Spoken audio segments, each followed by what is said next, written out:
What is this thing? It's my new toy. Let me have it back.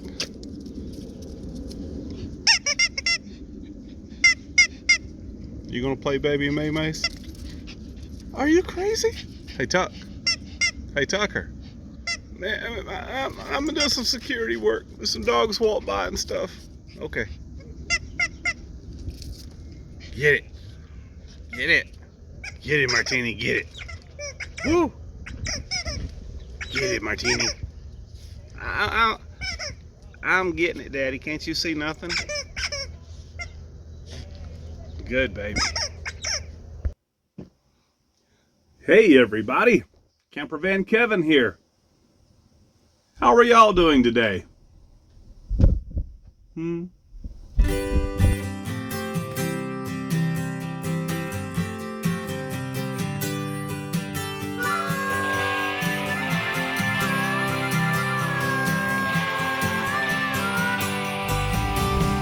Me? I'm doing okay. Putting in my time. Hurry up and waiting down near Phoenix, Arizona. My surgery will be here in about 7 or 8 days. Can't be soon enough. Anyway, I'm doing okay. Life is kind of on hold right now, but I'm doing okay. The babies are okay. We just got back from walking. Put in a mile this morning. I'll put in a mile tonight. But the other day on my Campervan Kevin Patreon and my Campervan Kevin Facebook, I said, let's do a question and answer. And you guys send me some questions that you might want answered. It's kind of a different kind of video than what we normally do. I'm bumping my phone. You're sitting on a box and the phone's being wedged between two heavy little boxes. And that's what we're using. So sometimes I forget and I hit the table and everything goes, well, yeah, yeah, yeah, yeah, yeah. How'd that go? Yeah, yeah, yeah, yeah, yeah. But, so I got my computer, my laptop sitting down here to my left. You see the reflection in my glasses. Let's pull up some questions. Ready? Are y'all doing anything else? No? No?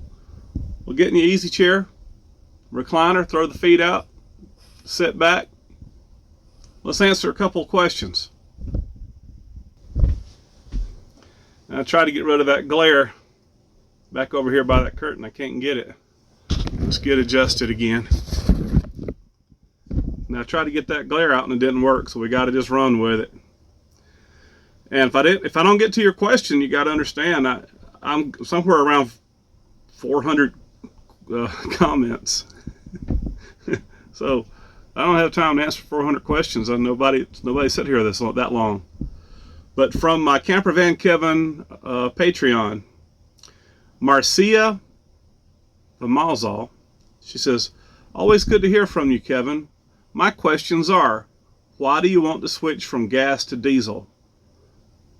In the second part, do you ever think you will return to the tiny purple house once you are recovered?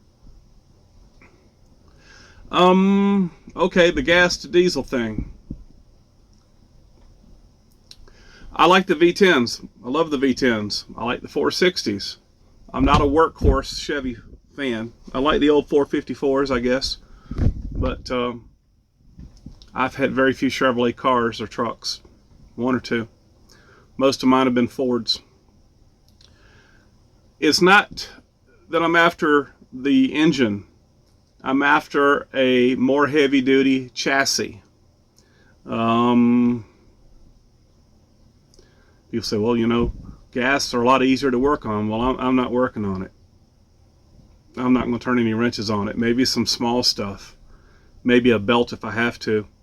But really, truly, the diesels are easier to reach and get around and work on to a point. But I probably won't be the guy doing it. I want the heavy-duty chassis. I want the underbody storage. If I were to find the right bounder that was gas and all the underbody storage, I may consider sticking with gas. And I think you can get a more luxurious RV with a diesel pusher. They're built better. They're more heavy duty. It's going to limit me where I can go. But I got to thinking about the places that I like to go, and I should be able to access most of them just fine, within reason. Do I think I'll ever go back to the Purple House once I'm recovered? Yeah, I do. Right now it's like 5-10 degrees out over there. I didn't know I was going to be gone this long. I thought I would be back at the Purple Tiny House in a month or two. I thought I'd have been back there in December, early January. It's not the way it worked out, but I like it there. Okay, got another question from my Campervan Kevin Patreon from Shelly Bauer. She said, what was the catalyst that made you start full-time RVing, and what rigs have you had from the start until now? Well, when I cleaned buildings, I was staying in a lot of hotels and motels, and not nice ones, living out on the road. And then I started buying RVs and pulling my equipment with them and staying on the job sites with them.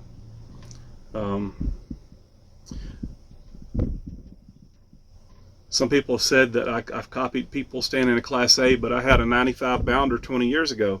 I lived full-time in it for over a year.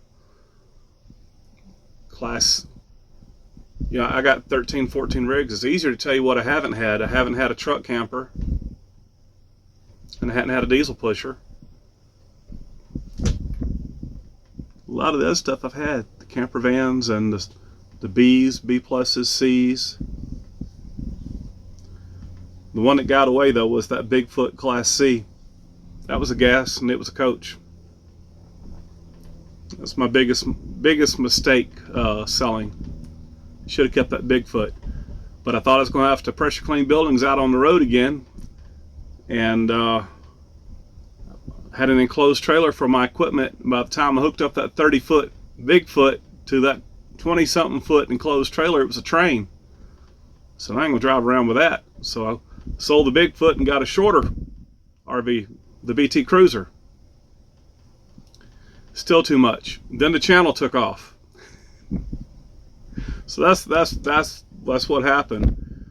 But I think that Bigfoot would be what I need and still need.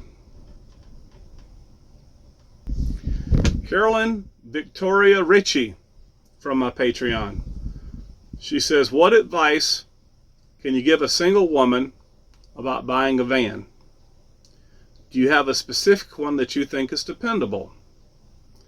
And what are your plans after recovery?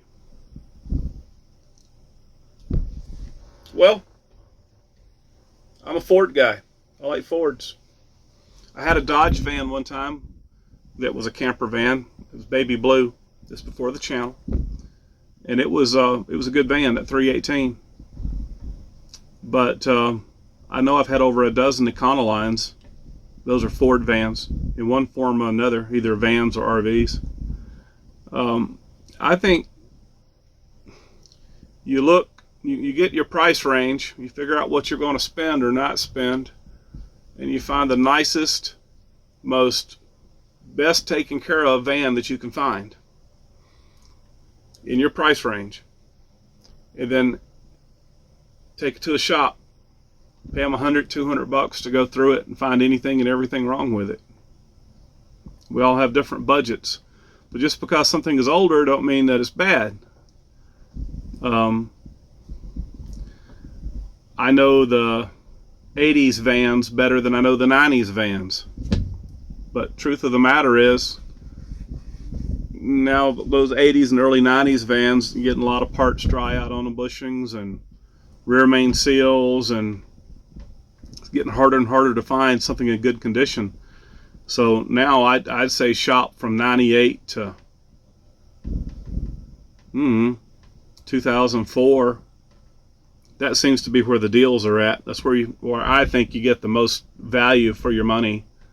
And there are a lot of good rigs still that's under carports and covered and being taken care of that's in that year range. Don't mean the old ones are bad. It don't mean the new ones are bad.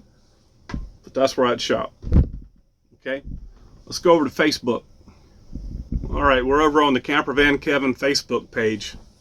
Currently, I think we have, let me look back at that. We have 10,575 people who like the Facebook page, Campervan Kevin's Facebook page. Costs nothing to join. Y'all get that number? 10,575 people. Over 12,100 people follow it. It's free to join. Got a lot of good people there on the page. Got a very good community on Patreon as well. It's a good way you can support the channel if you like. $1 gets you in, no tears. You can see everything I do.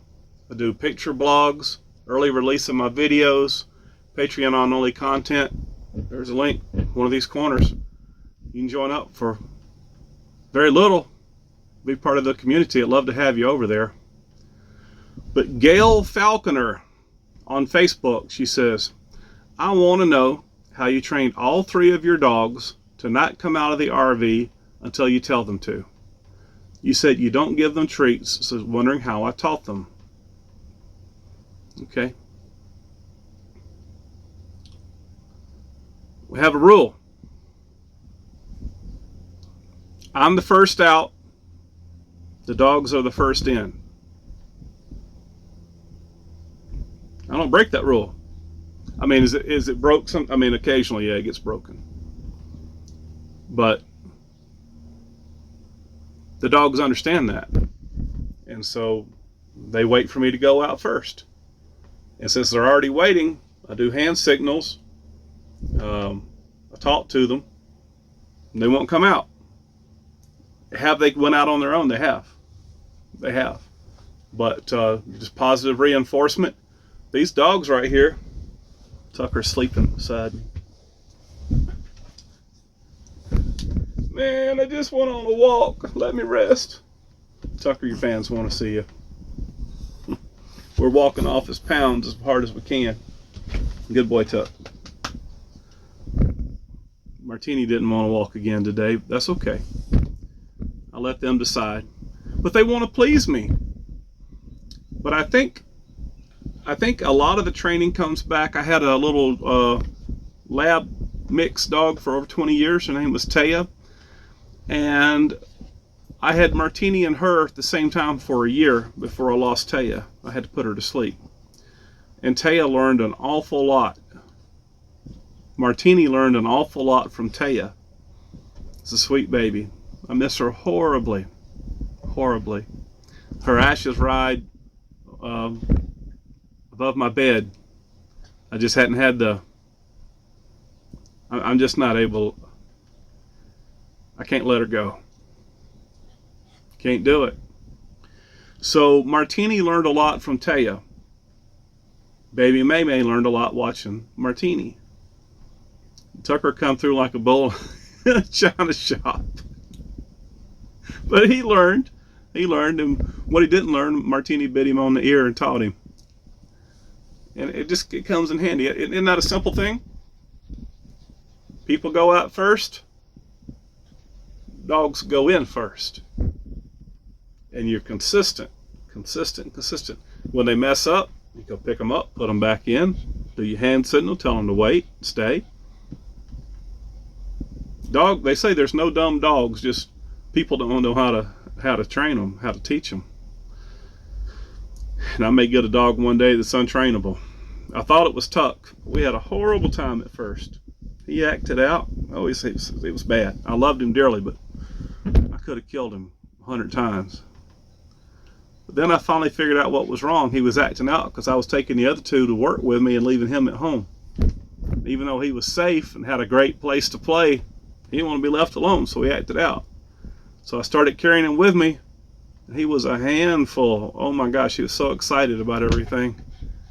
And when dogs are real excited, they're hard to train. But he got it. Now he's a good traveler.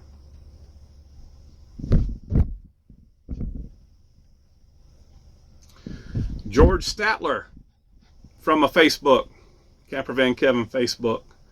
He says, there's 70 people that gave a heart or a thumbs up or an emoji. Said, I just want to know how you taught them dogs to talk. I've had dogs all my life, and none of them ever talked to me. At least not in a language I can understand. Dogs started talking when Felix, Big Dog RVer, go subscribe to his channel, y'all. He's out here living his dream, and he needs to build his YouTube channel so he can continue to live his dream. He's been saving his money for 5 years so he can get out here and do this, and now he's here. So he needs our support. He's got a real fun but unusual style of videos and crazy music, good music, just stuff I'd never pick out, but he makes it work. So anyway, when he moved into RV Base Camp in Georgia, and I found Foxy Lady for him, I kind of started doing a voice for Foxy Lady, and then we all started doing voices for the dogs, and that's how it started. So that's how they learn to talk. But oddly enough, Tucker has his own language. He talks all the time. I don't know if I can't remember if I ever got it on video or not, but he goes, how'd that go? Yeah. No, seriously. He talks to me that way, and I'm picking up on it, and he hadn't always done it. It's just only in the last couple years have I really said, what is that noise? And then he got a little bit louder with it, and it's like it's based on emotion,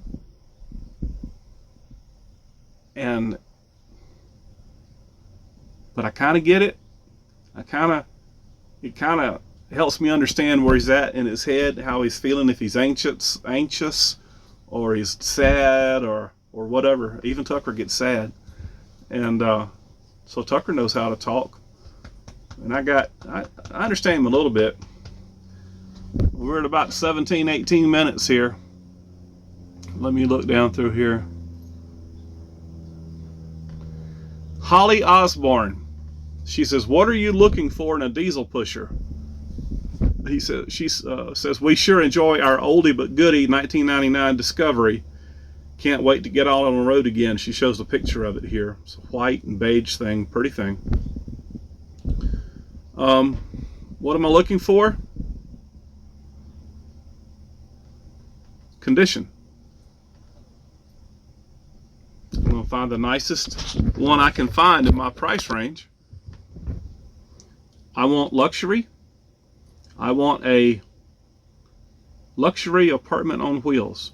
And I care not if it's a 96 or 2006. Condition. I want one that's been garaged. I want one that's been wiped down with a diaper every time it was brought out and brought back in. I'm looking for that needle in a haystack. I'll find it. I'll find it. Maybe with y'all's help, but I'll find it. No, I'm not ready. I'm not ready now. I got to get this surgery over and get recovered, get on my feet, get my bearings again. Ms. Gypsy is taking real good care of us. I trust her to go anywhere and everywhere. She's been real good to me, real proud of her. But she's just an RV. I want to coach.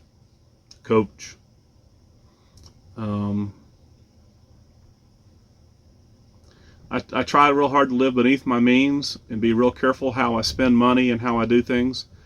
I don't lose money on RVs. I'm not going to start now. I buy right. I try to buy smart. I'm learning more about the diesel pushers. My uncle Bodie, he's got a diesel pusher. I call and talk to him. I said, what do I look for? What do I look for? I know what to look for on these Ford gassers. Pretty much. I know what to look for. But these heavy-duty chassis, I'm unsure. I believe I want a Spartan chassis. They're air ride. And they've got the side draft radiators. So if there's an issue, you pull down that engine cover in the back and look in, you can work on everything.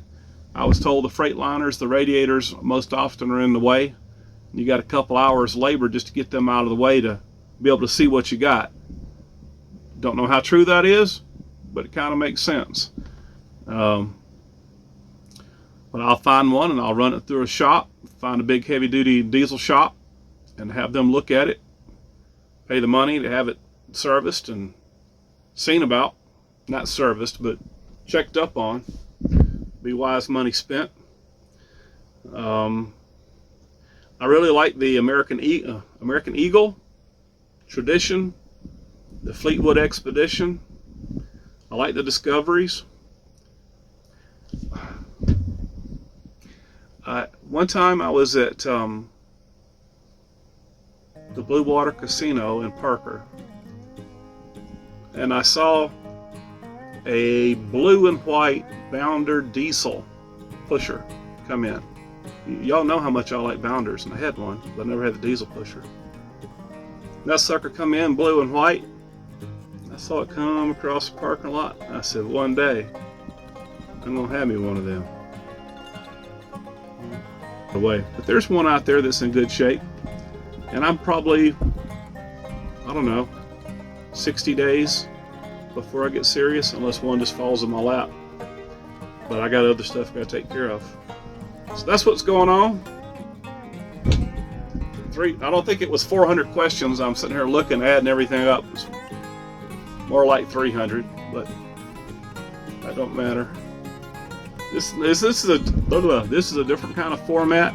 It's kind of like a live stream, but it's a video. If you guys enjoyed it, you want to see more, I've got several hundred questions here I can ask. I'm just doing a whole lot of sitting, hurry up and waiting here. And I think this was a great idea for a video. So if y'all like it and you want to see more of it, down in the comments say more, more, more. It beats no video. Yeah. Okay. I want to take the time to give God the glory for all my blessings. Jesus Christ is my Savior. But I'm going to end this little video where? Right here. I appreciate each and every one of you. Thank you guys so much for watching my videos. Hey, we'll see you again soon. You guys take care. I'm going to beat this thing, I hope. I think, most likely. Get back out on the road. Just bought another place up here in Arizona. I believe I might go up there and start working on it. And then get the diesel pusher and all that too. That's the plan, Stan. Hope y'all enjoyed the video. Bye-bye.